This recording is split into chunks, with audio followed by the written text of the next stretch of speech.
there has been a revival in recent years, I think, of the traditional wife as the best route conversation.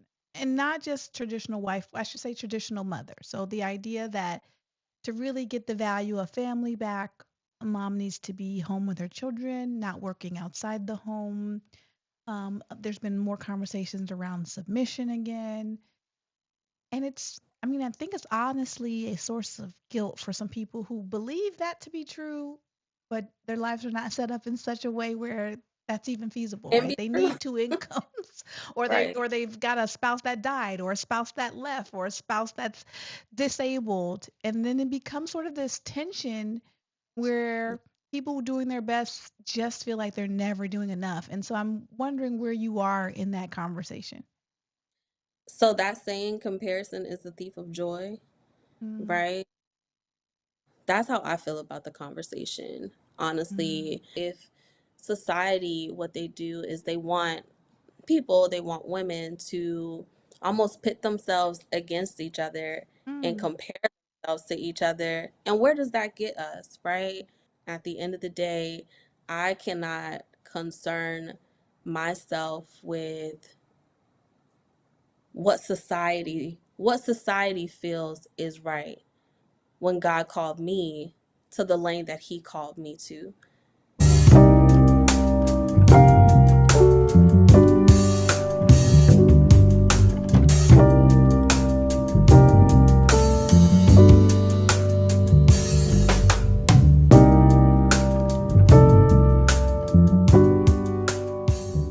Hello, and welcome back to Take Yourself to Work, the podcast about finding success without losing yourself in the process.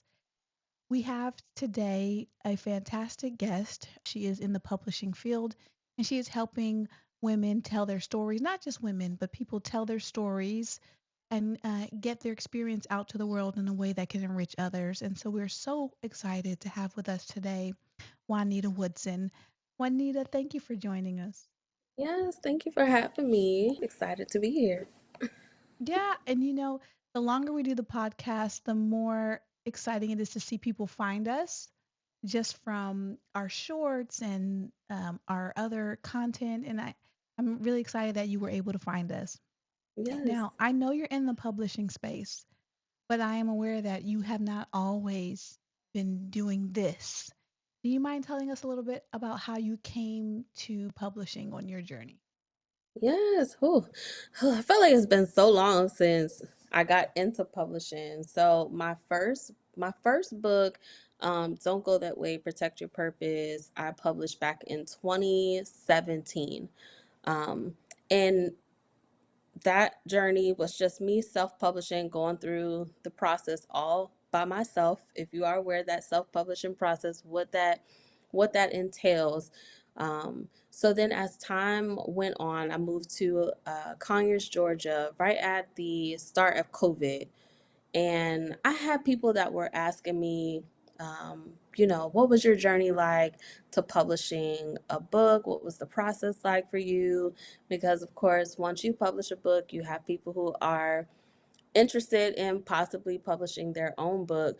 But I've always been the type of person who sees the purpose in other people and give them that like nudge or encouragement. Um, so through that coaching that I wasn't technically doing through launching my business fully yet. I was doing it, but just not really doing it on paper. I then launched my publishing company, Grace for Purpose Publishing Co. in 2022. So that's when I got started in the publishing world, helping others to publish their own work. Yeah, that's amazing. So there are several of us who have very similar journeys, myself included, where I was just trying to do my own thing, and then people were like, "Can you help me? Please, can you help me?" That's kind of how it works. But can you tell us what you found to be the most difficult pieces when you were just doing your own thing, when you were getting over those initial obstacles?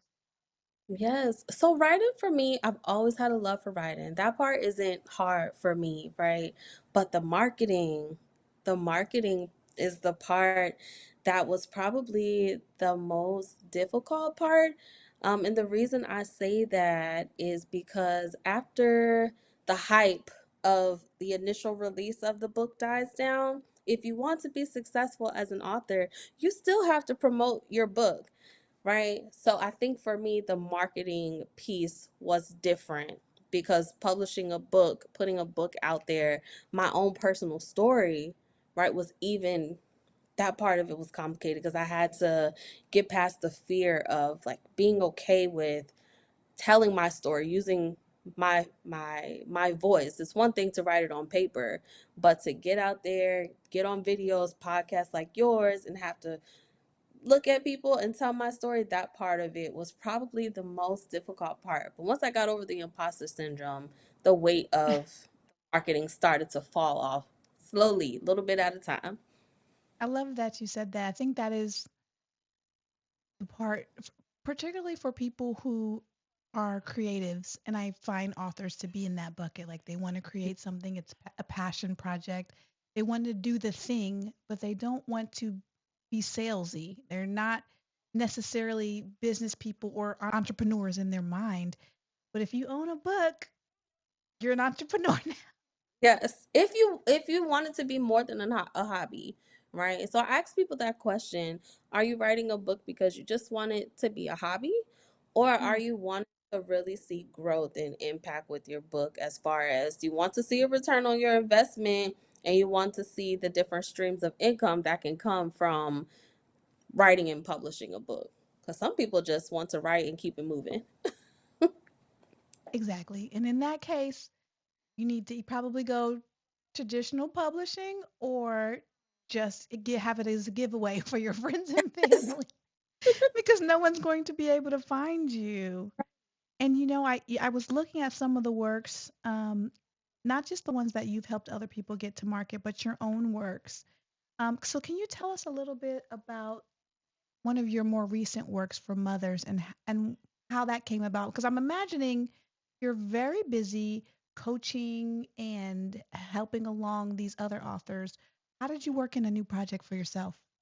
Yes. So our most recent release, so through the publishing company, Grace for Purpose Publishing Co., we have our anthology project that we do, Moments for Moms. So that project actually started during COVID time. I thought that I was going to just write a book, a solo book myself, right? Just telling Hmm. about um, my journey as a mom in a different way. Things were so different for me.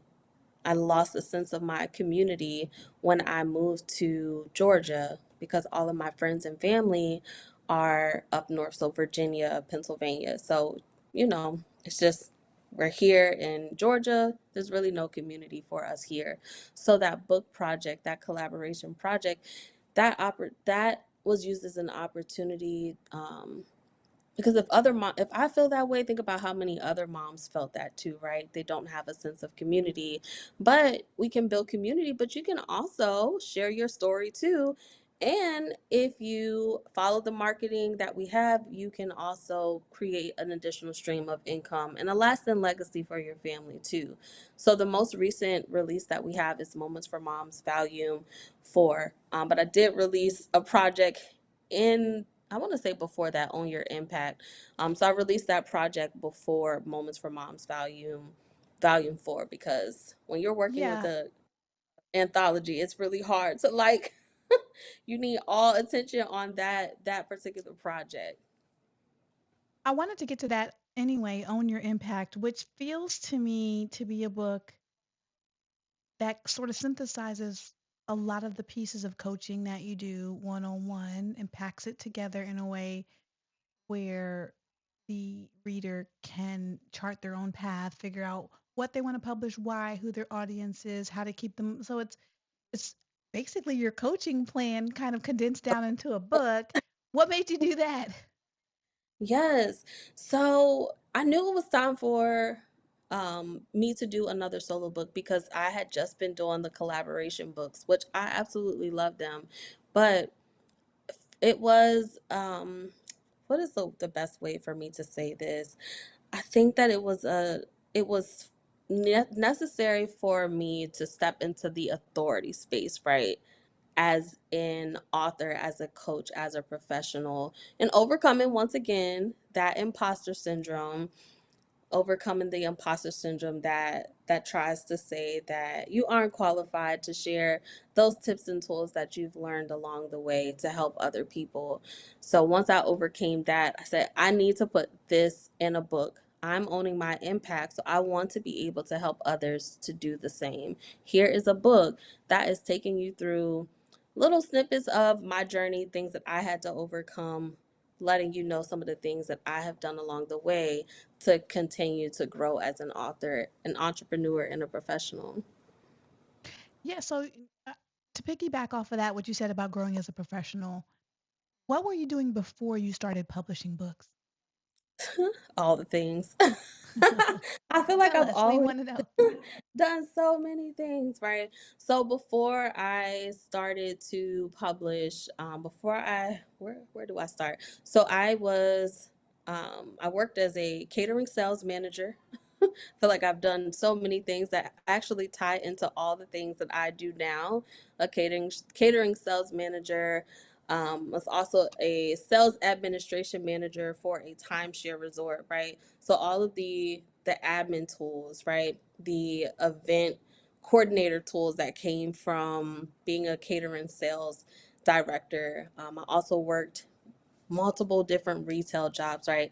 So as a single mom, I'm hustling. I'm trying to figure things out. So yes, That's so interesting. If I had to say what skill was most critical in terms of getting a book from idea to shelf, I would say project management yes, for sure. Like the coordination of experts, professionals, vendors that you need for each piece of that book is what frustrates people. And I think why they fall out of the process the most often. So with your company, um, how are you managing all of that? Do you have employees? How are you doing the project management, juggling multiple authors at a time? yes. So thankfully, wisdom says that in order to grow, that you need to have a team, right? You have to scale. So for Moments for Moms, we have a marketing strategist. So she is phenomenal, Miss Paula Banks. She helps us to coordinate all of the marketing pieces for our Moments for Moms anthology project. But I am able to outsource like the editing, the book formatting, right? Some of those things I'm able to outsource. And then I also have an admin that steps in and is able to help a few times throughout the month. And then I have a social media manager that's able to step in and help a few times throughout the month as well. So I do project manage all of the projects, but I outsource so that, the weight of everything is just not solely on my shoulders. Okay, and then let me ask you, if I'm an author or I'm an aspiring author, let's say I'm writing, and I come to you and I say, I think I have an idea for a book. Before I take the leap, how do I know that I have a story worth telling? Like, how do I know this idea will actually go? How do you advise potential or aspiring authors on whether their idea Well, is going to go? yeah. So of course, I mean, you have to hear their story, but everybody has a story, right? Everybody has a journey. And one thing that has always stuck out for me is that your purpose is not just for you, right? So there is something inside of your story that somebody, a group of people, your target audience needs to hear. So we need to do the research to find out who your target audience is. So we're not just throwing things in the wind, right? And after the book is done, we don't find out who our target audience is. We figure that out. We figured that out during the writing process or in the beginning. I think that has helped me after my first book is knowing in that research process who am I specifically speaking to. So that is what I would say to someone who is maybe like, well, I don't know if I have a story. Yes, you do. You do have a story. Now let's go and we dig a little bit deeper to find out the root of your story. I'm imagining, I'm not even imagining. Let me just keep it a buck. Based on my experience working with authors, authors tend to get into their head and stall sometimes during projects. Like they get stuck, they get writer's block, or they get frozen by that sort of imposter syndrome or anxiety. A lot of times they're really close to the end and they start panicking, like, oh my God, people are going to read this. I don't know, I'm not ready. What is the coaching perspective you take on getting them over that last sort of self sabotaging hurdle? Yes. So celebrating the wins throughout the journey, right? Like each phase. So I do a publishing timeline, right? So when you first sign on with me, we go through and we set up a timeline based on all of the deliverables, things that we need to accomplish. And we celebrate those wins throughout the way. And I think that that helps the author. That even helps me as a publisher, right? Because we are celebrating each phase. So you don't feel like you haven't accomplished anything just because the book hasn't gone to print yet. Yes, you Right. have. So that is what I do. We celebrate along the way. I love that. I think that's really important because the big goal at the end is falls flat if you don't celebrate those journey pieces. It's Yes. a lot of work. I don't think most people are aware how long books are in process before Yes. they hit shelves, and it can feel like a marathon. And so having someone coaching you along the way, keeping you excited, keeping you warm, I imagine is very helpful to an author. Your coaching is not just for authors. I understand that you do like some broader speaking engagements and you more holistically approach the idea of telling your story, owning your impact, and all of that. Can you tell us a little bit about that side of your business? Yes, absolutely. So, I mean, it all ties into my journey as a mom, discovering my purpose, right? And how discovering my purpose is essentially helping me to own my impact and encouraging other people to show up. So that is what you get from me when you hear me speak. I am encouraging you to continue showing up. So we do that through Moments for Moms. You're gonna hear me talk about Moments for Moms pretty often because that is honestly like the base of a lot of the things that I do with Moments for Moms because that is where I started as a mom. If I was not a mom, I wouldn't have wrote my first book. I wouldn't have gotten into publishing, and I wouldn't be speaking, honestly. And another thing I've noticed, because I like to research my guests, there is a Yes, I love. very clear golden thread running through everything you do that's tied to faith. In fact, a lot of the books that come out of your shop are faith based, Mhm. either directly sort of about faith and religion or sort of, marginally about that, even though they're working on other things. Can you explain a little bit about what role your faith plays in what you're doing now and why those types of projects are drawn to your organization? Yes. So faith is my foundation, right? I'm a PK.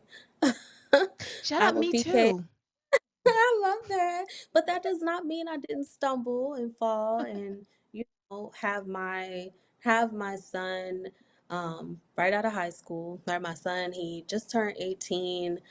He just turned 18 and it's so crazy because I said, "Man, I was 18 years old having him and now he's 18." And I just think about without faith as my foundation, I don't know how I would have made it through that season of my life. Absolutely. So, faith is my foundation. I'm so thankful for my parents instilling that in me because when you train up a child, listen, And when they are old, they will not depart. I'm just listen. giggling a little bit because our stories keep having these weird Yes, moments where they match. I am also a PK. In typical PK fashion, I had my first son at 19. okay. And Yes, so so unique. I also was like, okay, get it together, get back to Mhm. your roots, get back to your education, your foundation in faith, and get moving. This was, I say all the time, I feel like my son saved me. It really Yeah. made me focus back on what was important. I was spiraling a little bit, to be honest. I Listen, was just by floating in the world. I had been very sheltered. in my first book, Don't Go That Okay, Way, tell Protect us about that. Purpose, right? So that first book is talking about my journey as a single mom, right? My journey of getting back on track, the relationships that came after that, the friendships that came after that, the things that I shouldn't have been doing, right? The things that just took me totally off course, but then how God does not waste anything. And He Mm, uses all of those things to turn it around for our good. Because look at how my testimony now is able to help so many other women to share their own story and their own testimonies. So that had to be the first book, because without that first book, that foundation, right, talking about how my faith brought me this far, we wouldn't be here. I love that. I mean, there's no testimony without the test, right? So Oh, you gotta go through it to have something to talk about. yeah. That's exactly. If he told you And to do it, means he I don't called the think there people are enough specifically. people who have delayed or struggled trying not to do what God asked them to do, who talk about how miserable that is. More people would just get in gear if they knew Yeah. how horrible it is when you try to fight the calling. Yes, just do what God told you to do. So I've been on this just say yes, obedience, Mm. right? Just say yes. The power of now. Because when we delay just doing it right now, just saying yes to what He told us to do, then you spend too much time wondering why that person that's doing the same exact thing as you has excelled, because they just said yes and they did it. Mm. So you What just are do your it. top three yeses that you've given out in the last 10 years that Oh, changed the course of what you were doing? yeah. So moving to Georgia, Mm. that was a tough yes. That was a yes. The Moments for Moms conference in 2025, that was a hard yes, right? We think putting on events is an easy thing, Oof. but listen, it's not. So that was a yes. Um, and then also marrying my husband, right? So I think that's the top yes, because that has just, when you do things the right way, it just moves things in its proper place. How much has your marriage impacted your ability to thrive in your work? Yeah, he's very supportive, right?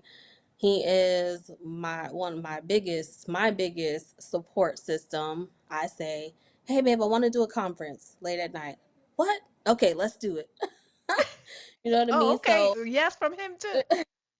so just as a creative, you need to have that, because I know you probably understand the wheels are always turning, right? Just as a visionary. Okay, I have this idea, this idea. So just being able to have a safe space to talk about the visions that God gives me, but to put it in its proper place, to time things out. It has Mm. definitely created space for me to be able to really show up and thrive the way that God created for me to do. Now, do you just have the one child, or you? Yeah, so I have my son and then I have a bonus daughter. And what do you hope that they take from watching you do this? I hope that they see how you can show up anyhow, no matter what you're going through, no matter what storms you're facing, because there were many times, many reasons I could have said I can't do this anymore, right? Life happens, you go through things, you face losses, and it's just I have continued to get up, show up, and pull other people up with me. So I hope that they see that, to not just show up for yourself, but also to show up because it's important to do that, because somebody else's life is definitely connected to your yes. Wow, I love that. So, how can I find you? I'm a aspiring author. I want a coach, or I need someone to help me manage this big project that's in my mind, and I can't figure out how to get it to come to fruition. How do I find you? How do we interact? Tell me a little bit about how I can take advantage of your services.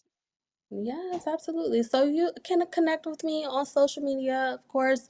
I am on Instagram underscore Juanita Nicole underscore. Also, my publishing page is Grace, the number four Purpose Co. And then on Facebook, you can find me Juanita Nicole Woodson, and then publishing company is Grace for Purpose Publishing.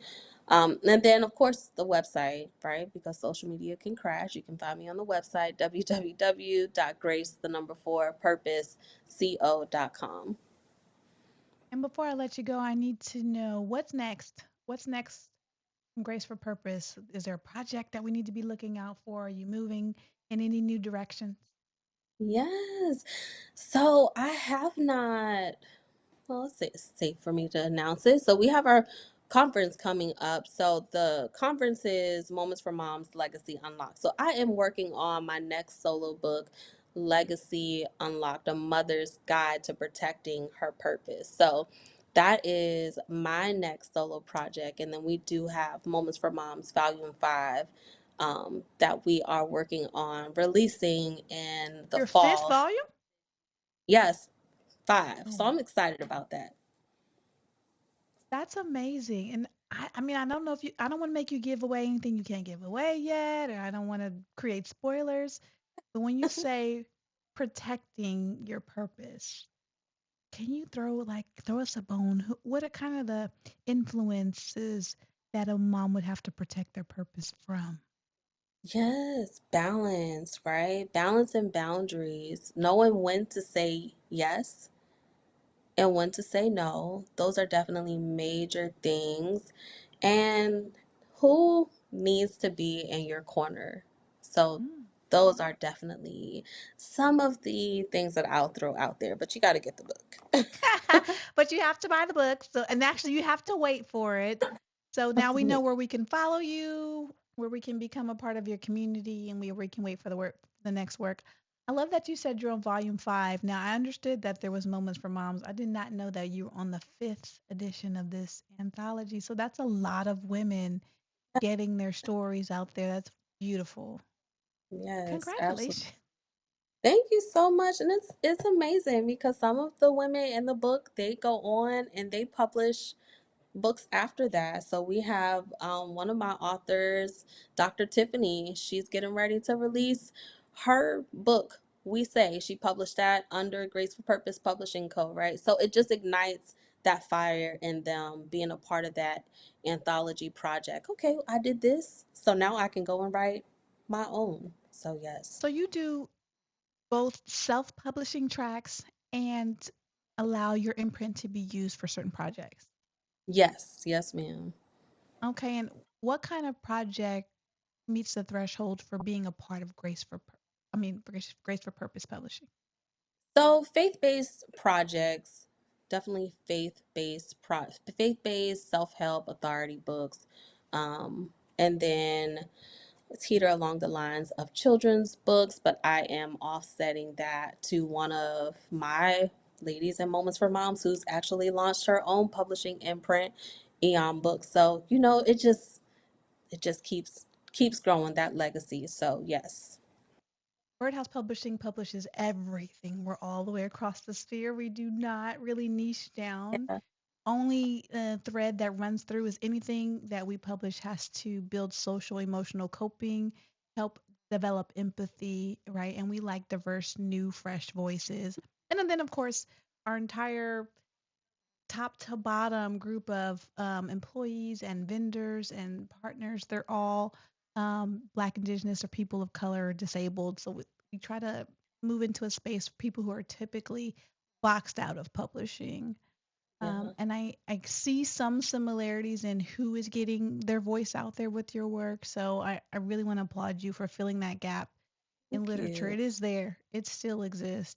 So anytime I see someone working to get voices to market that are typically silenced or disinvested, I really get excited to see that.